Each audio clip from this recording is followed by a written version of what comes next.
this nonsense. What is going on, CLTC? My name is your man Johnny, and I am with Seth and Jamie. Jamie of Tommy's Pub and Seth Tales of Anchor Detail and My Blue Hope. How's it going, guys? Good. Not bad. It's lovely out today. Do you know why we're gathering here today? For this thing called life. Yes, absolutely, this thing called life. But also this thing that's happening in about a week from now, a week and a day as a matter of fact, Eastway Holiday. Yep. Or, as has been called by a few people, Tommy's Fest. No, Seth Fest. Seth Fest? We call it Seth Fest. In my calendar it says Seth Fest. Yeah, when we were trying to come up with a name, I wanted Seth Fest. I didn't want it Seth Fest. Seth Fest. Neither one of us want to take the heat of this thing. Yeah, right. If it falters. Right. No, that's not. Okay, so it will not falter. But if you think it's going to, where would you put the blame? On Stacy. On Stacy. Stacy, yes. All right. She's going to see this later. Okay, so getting into what brought around the idea. I know that Jamie, you've hosted shows here for God knows how long, here and at the old location over on Central Avenue. What put the cogs into motion? Actually, it wasn't anything. It wasn't my doing. It was all Seth. I mean, Seth, what put the cogs into motion? I don't remember. We might have been having a conversation. I don't know. I just asked you kind of off the cuff if I could throw some sort of festival here, and he, without even hesitation, was like, "Yeah, sure." Because I've been kind of organized bills at Tommy's Pub for several years now. Several years anyways. I guess he trusted me enough to do it. So, and then I kind of pushed it a little bit, like, well, 2 stages, and he was cool with everything that I kind of threw past him. So, well, I didn't want to do I wanted it to be kind of like big and bring people out and showcase a lot of bands and not just 3 or 4 band bill. I wanted to do more than that. So, I got you. And I think it was a lot of the doing shows outside, especially right after opening. For months I didn't have a show. It wasn't until we were allowed to have full capacity, to operate at full capacity, that we started doing shows inside. Until then, it was shows outside, and I think that was kind of one of those things where Seth was like, inside and outside. That's kind of what I saw one of the flight risks playing outside there, and I was like, oh, we can do that. So, yeah. Yeah, I think Maker's Market definitely, the events that have been going on here at Tommy's have definitely given that more of a fuller reality, along with Vizard's movies that we have outside, where you have an entire parking lot just filled with chairs, popcorn, the whole shebang. Awesome. Those are great. I mean, that's big time. They're all family-friendly movies. They're all PG-13. So we have, just as many adults and, people of all ages that come out for those, and that's cool. And same with the Maker's Market. Paul Lover's been pretty instrumental on putting together some good lineups for that. And so I don't know. I mean, Seth saying, "Hey, look, let's do a festival." He's like, "Yeah, let's do it. Why not?" I mean, and the lineups. Great showcases, good cross-section of our music scene. It's not just all, this genre, that genre. It's a little bit of everything, which is, if you're going to do a festival, it's the best way to do it. I'm mixing cross-sections too. There's talking to people that I've billed and people in my bands.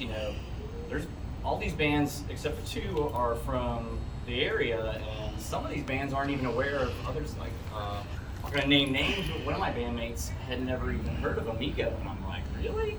So, and then you got like the bands like Duckbeak and Home for the Day, like that group of folks.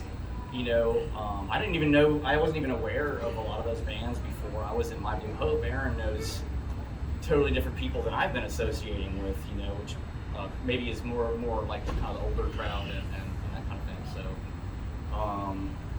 not only mixing genres, but getting some Charlotte locals that aren't that haven't played with each other or maybe aren't even aware of each other to get them to come together and, you know, yeah, I think, I don't know, like we're in this like, we're constantly having, you know, 3-band or 4-band bills, you know, at whatever venue, Tommy's or Milestone, and quite often they're all the same genre. And I mean, most people I know, I mean, I like all sorts of music, and when I go to a show, I'd like to hear 4 different bands. You know, I don't care how different; it would be more interesting to me generally. So, and I think a lot of people probably feel that way, or I suspect they do. So I think this is maybe this will give people ideas to do more things like this. And, you know, maybe some of these bands will dig each other and start doing their own variety bills too. So I do. Yeah, go ahead. I do know a lot of the bands in Charlotte, artists. Often when I'm going up and talking, it's like, hey, have you heard of? It's like a lot of people in Charlotte, though it is I would say it's a small city, many people aren't aware of one another. And that especially with our music community, it's amplified. I'm confused by it, but maybe I shouldn't. The way I look at it is, you know, most if not all of the artists, they're, you know, purely DIY. They're writing original music. They're not trying to make money. They want their music to be heard and for people to hear it. But, you know, I've come to discover, you know, we live in Charlotte. We don't live in New York or Chicago or Austin. And, you know, you don't have record agents and stuff floating around at the shows and, you know, wanting to sign, manage, and promote bands. Promoting bands is a lot of work. So, you know, most bands are relegated to have to do that stuff themselves, and there's different levels of motivation. You know, maybe some people get discouraged, or maybe there could be some roadblocks they're not sure how to get around, you know, to be heard more. So, I'm kind of hoping maybe this opens some eyes for some people, and maybe they want to try to do some different things. And I think if we all want our music to be heard, it has to be heard. We have to put it in front of people. And if you mix metal with, you know, post-punk or whatever, you're gonna have 2 or 3 completely different audiences seeing your music. And you know, I think most people would appreciate that, or find it interesting at least. You know, when I was growing up, a lot of people, especially where I grew up, a lot of like punk rock and metal didn't mix. Like there was definitely a split in the scene. You know, goth, new wave, all that kind of stuff. Shoegaze was its own thing, completely separate from punk and completely separate from metal. It was just all different. It was all separate. And nowadays, it's like a lot of people that are into one of those genres. Well, let's just say they play one of those genres. They're into a cross section of everything. You know, it's pretty hard to say. You know, you won't find somebody who's a musician that doesn't like Johnny Cash, that doesn't like Snoop Dogg, that doesn't like Iron Maiden, that doesn't like, you know, I won't say the Sex Pistols, you know, that don't like the Buzzcocks or somebody like that. So I think that's just where we're at with music these days, which I think is great. That's the sad thing I think about mass media, like YouTube and social media. The great thing is it's allowed everybody to hear and be exposed to different genres of music a lot easier. But it's also the bad part is it's so over flooded now. I mean, like anybody can, you know, record music and put it out there. And so now we're just kind of overwhelmed with like, somebody will say, hey, did you know about this band in Charlotte? No, never heard of them. Yeah, they've been around for like 7-8 years. Never heard of them. They play them for me. And I'm like, amazing. Like, how did I not know them? Usually I know what's going on in the music scene, and I didn't even know it, you know, these people. So there's a few bands that are going to be playing here, and musicians who are playing here for the festival that I've never heard before. I don't know. They've never played here, and I'm excited to host them. That's pretty cool. That's how I feel every time I ask people about Melt or One Big Love. Melt is great. Absolutely great. Some people just, they don't, there's I mean, the whole basis behind like RF20XX and anything that I do is like, there's not a very cohesive history of bands that have gone through. So it's good to log things while they're happening because we do have a history, and Charlotte has a long history of music, whether or not people remember it. yeah, there's, I mean, bands that have been around, you know, or you know, maybe not bands, but musicians that have been around. I mean, I moved here in 2006, sorry. And I didn't really get into the music scene here until like 2007. It's like 2007, 2008 with the old Tommies. So I was pretty much clueless of a lot of musicians, except for, unless they played at the Comic Room. Because that's where I lived across the street from there, that's when I moved in, was right across from the Comic, so I got to know the whole comic music scene. And then I started, you know, hanging around Snug Harbor and then out Milestone, and then going, oh wow, okay, so there is an alternative and a punk scene here. I just didn't know. I had no clue. So, you know, those are, you know, my genres that I have always liked the most. So, yeah, it's just, I don't know, excited. I mean, yeah, you kind of brought up a good point. You know, there's several reasons why I wanted to do this, and you know, one of them is to celebrate Tommy's, to bring some attention to this pub, and like he hasn't heard some of these bands, so you know, maybe like this, Tommy's has been a home for so many bands in town. If you're just starting and not very good, you can play here. If you've been around forever and have a large following, you can play here.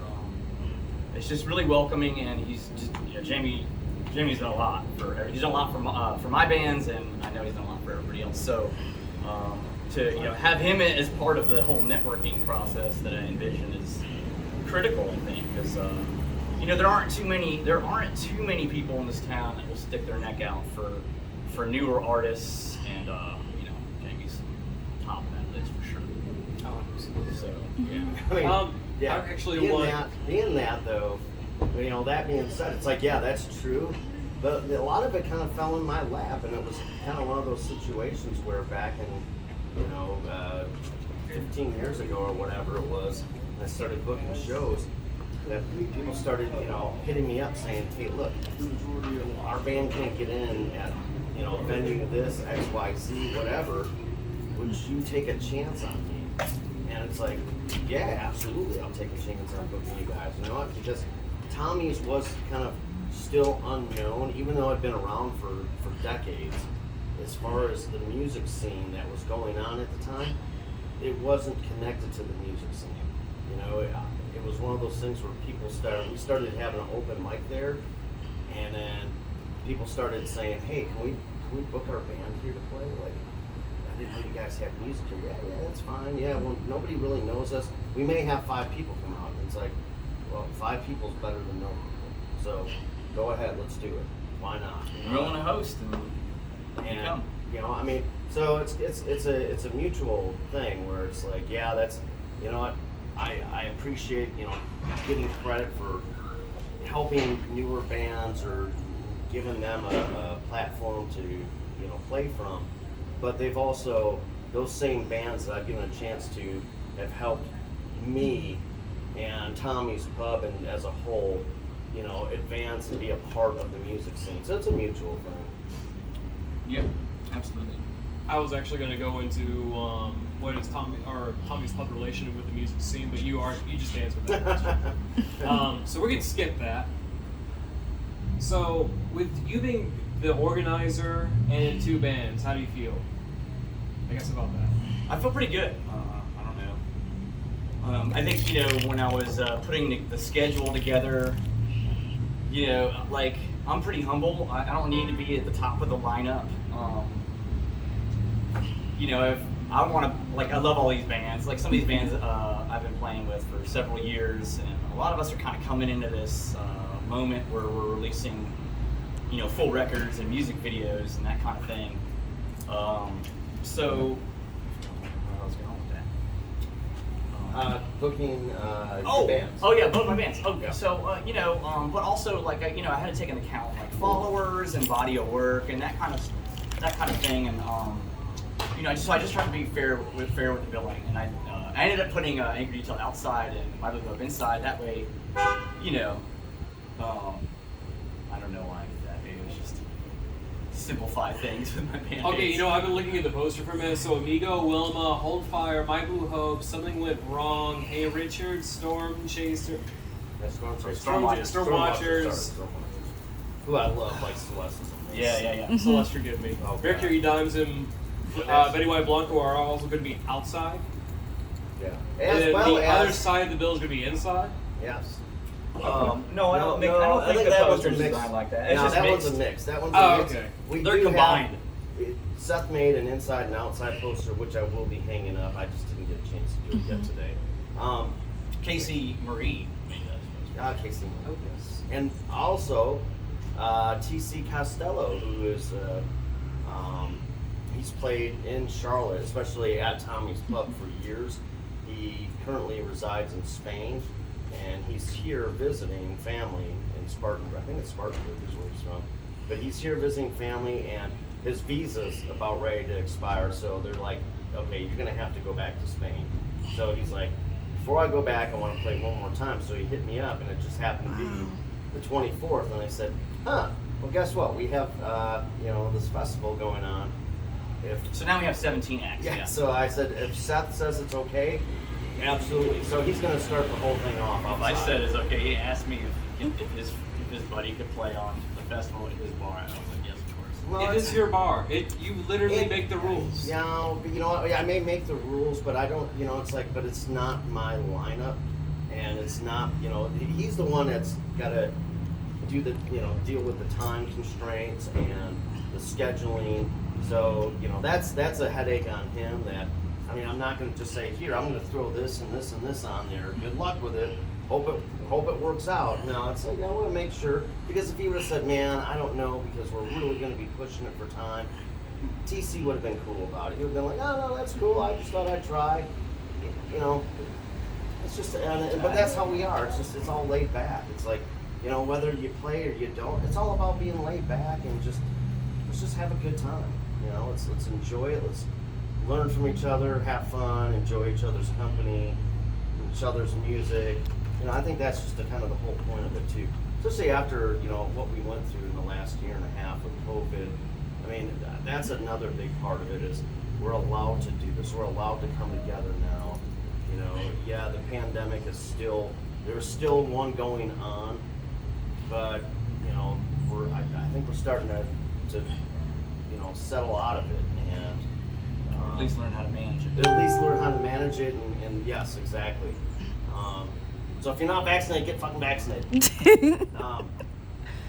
So anyway, that's just it. It's just all about it coming together, and it's like in these, especially like not just the pandemic that we went through. We went through this, the split of society through the election and the political bullshit that we've dealt with, and then the pandemic on top of it. It's just been so stressful and just a lot of shit. My bar, as well as most every one of my friends' bars, were shut down for the last we're shut down for a total of about 7 to 8 months, some longer, some shorter, and it's just so much stress and everything. So I'm excited about this. I think this is just like good community. So that's, like for me as, a patron here and frequent visitor, like that's what Tommy's is. It's my Cheers. It's the place I love to go to because there's always friendly people. I get to see you and Stacy, occasionally bump into Seth.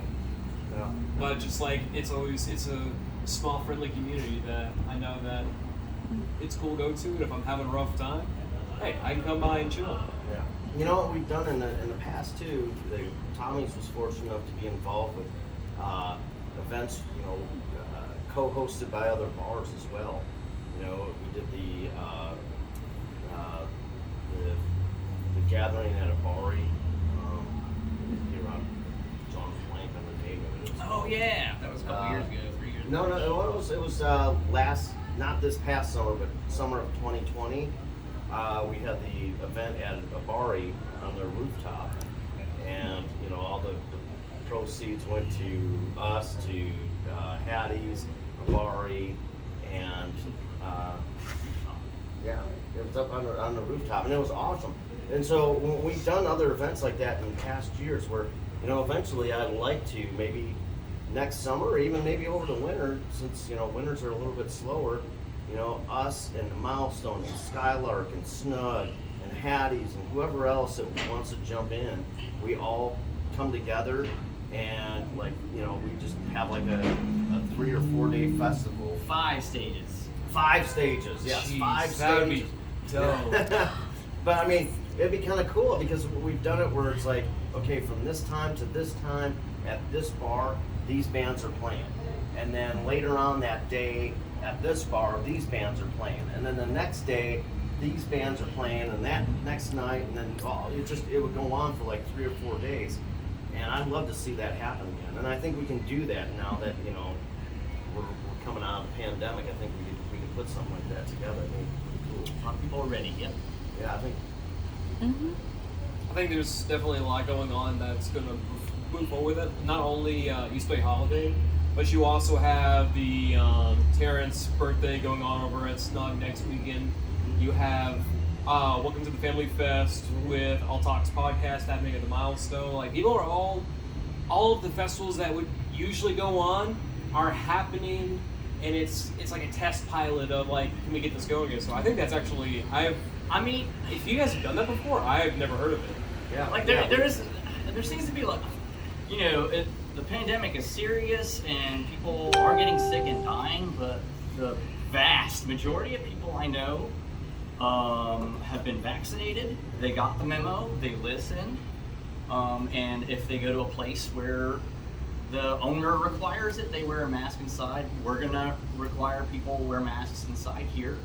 If you're concerned about COVID, I respect that. If you're afraid of a crowd or whatever, I mean, you could come out here and stand out and witness the bands, be perfectly safe if you wanted to. But we gotta, we're following state mandates. They're not having the Panthers games and stuff shut down. So, one big thing I learned from the pandemic is you can't, whether you're right or wrong, you can't control what people do. And it seems like a lot of people want to do their own thing, and I'm not going to lose sleep over that. It seems like a lot of people that were so hardcore, like stay the fuck home, wear a mask when you go out, blah blah blah, are the first ones that I've seen. They're like, nah, not wearing a mask anymore. Fuck all that shit. So it's like, you know what? I mean, I think because people are at a point, it's like, I'm vaccinated, I'm good. You know what? And if you're an adult, you can make your own choice, and I respect that. That's fine. It's hey, you know what? You know the risk you take when you go into a bar or a venue. You're taking a risk. You walk in that door, inside of a place, you're taking on a risk. So. Why would you stare at the camera like that? Okay. That's great. I love that. I keep that in there. I love that. Yes. So, but what we did is we did those festivals before in the past, and we did one with Johnny Moss. He did it was like Dirty South Fest or whatever, and so that was held at Tommy's at Milestone at before it was Skylark, it was Central Station, Snug Harbor. I think there's like 4 or 5 different venues around the city that hosted stuff. And then Zach Reeder over at Snug, we did, what was the name of this festival? Dang it. I mean, I want to keep on saying Reeder Fest, but I don't think it was called Reeder Fest. It was called, I can't think of the name of it, but we did, like Zach, every year when that festival would come around, he'd go, dude, can I get you in on this? Like, do you got a day or two that you can devote to the festival? I'm like, absolutely. I always would. I'd always make sure I had a space for him to do his thing at Tommy's as well. Because, I love Tommy's being part of the community. I mean, I love to, I wish I could support other venues and places more because I'm always here. And, it seems like the shows that, I'm like, man, I want to go support them in that place, but, we get a show here, and it's just one of those things. So, That's a good thing. I think that this venue or this festival should definitely highlight that. And I think people should come out a lot more because not only do you have shows here, but it's free entry. mm-hmm. It's a good showcase for like, hey, if you can't go and pay for this ticket price, I've definitely been there. It's like, but I'd like to come by. It's, I get to see the scene, still interact with people, and Right. And we do. I Some mean, of yeah, the friends. people can feel free. You know, these are all DIY artists that aren't contractually bound or getting paid any amount of money. So we encourage people to support them by buying their merch. We'll probably have tip buckets out. If you like the music, take care of the artists as much as you can. But go support them in their next show. Like, I tell people about that. That was one of those things that I've been I've been so bad in the last 2 months or maybe a month of saying thank you. Usually after any musician plays, or performer performs here, I always put out a thank you, blah, blah, blah. I've just had so much going on that I just haven't had time to. It's like, well, I can stop and I can do that, but now I'm going to be taken away from promoting that day's, that night's event. And so, but more than likely what I'm going to do after the festival's over the next day, I'll put a link out to everybody that performed, and then go check out their page, go see what they're playing next. If you enjoyed one or all the acts, go see them wherever they are. I don't care if it's at the Milestone, if it's at Skylark, at Snug, Hattie's, wherever. Just go support them, because to me, this is the greedy part of it on my end.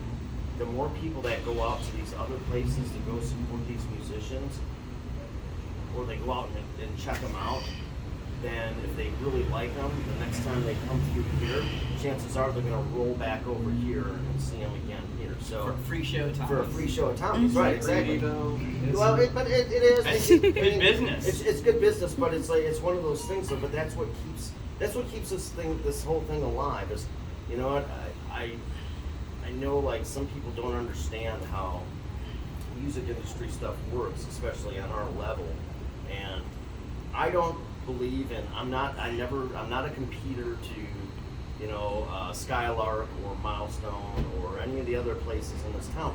They're not my enemy or a competing, venue.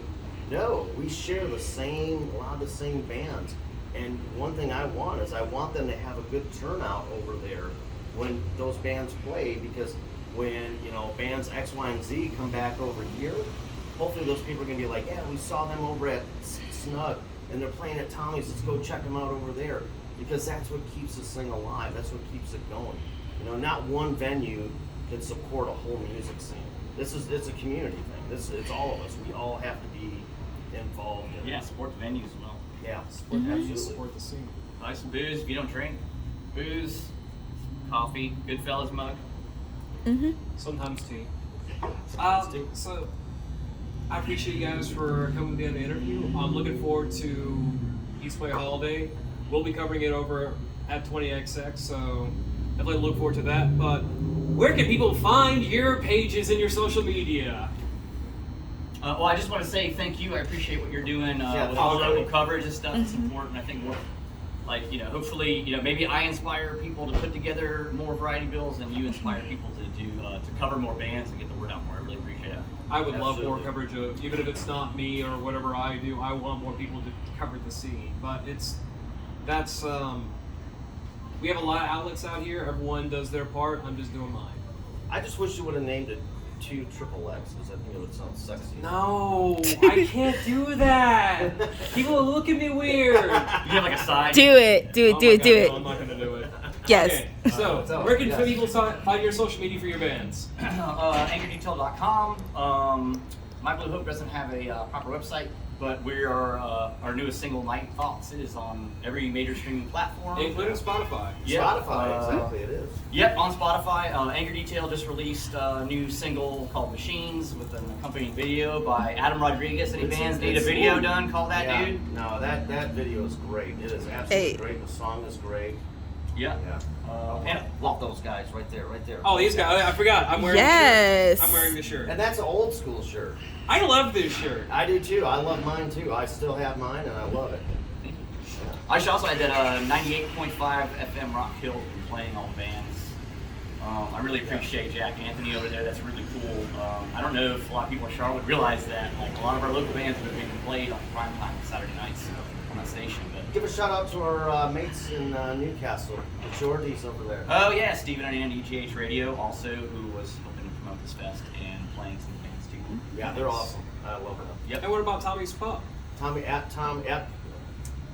At Pub Tommy's on Instagram, and to hell if I know on Facebook. I can never get. I think it's just Tommy's Pub. Is I it think Tommy's? it's just Tommy's Pub. Yeah, it's Okay. Tommy's Pub. Yeah. Look for the. Look for the 3124 Eastway Drive, Charlotte, North Carolina. Adios, guys. Bye, guys. Hi, Joe.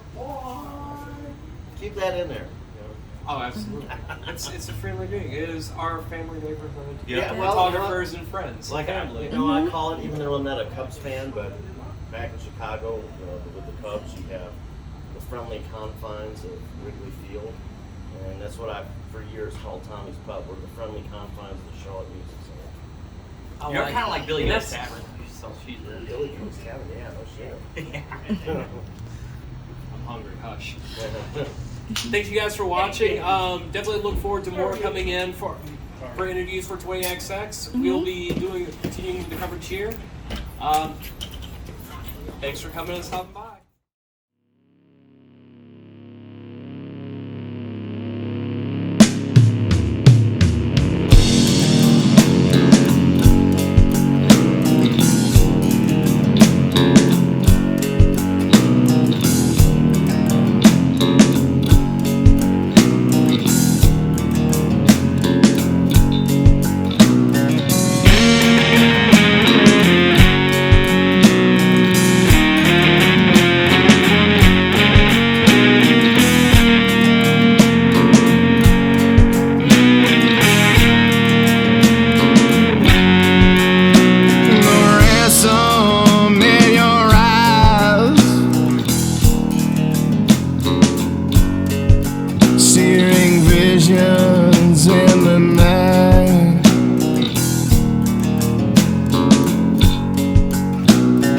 Things I